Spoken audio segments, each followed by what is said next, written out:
Okay, well, I'm not a Christian Scientist, but I'm just saying that just having the choice, not the extreme of holding a chicken over your head, right. but having the choice, because there's a lot of research coming out that autism's because of the... When you're talking about the vaccines and the mercury in the vaccines, and certainly that's the connection is completely unclear.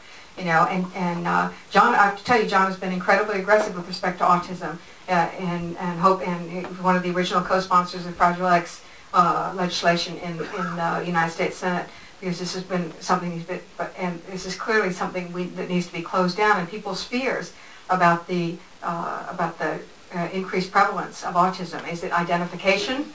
I don't think it's entirely identification. I think we have to be talking about some environmental cause that is contributing to either triggering autism, or causing autism, and we need to pin that down. And people have legitimate fears about it, and it's incumbent on us before we start, putting a whip over parents' heads that we make every effort to do the research necessary. That unfortunately is not being done in the way it needs to at the present time.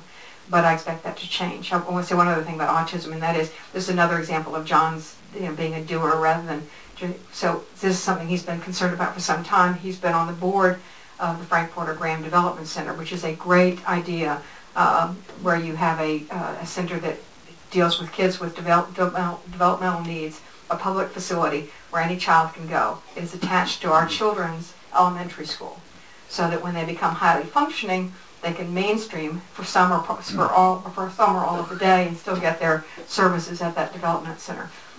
And so, John sort of turned his abstract support for this into a more active role in making certain those services were available. Okay, thank you. My voice is cracking, but I don't know why, so I'm not about to cry. I just want you to know.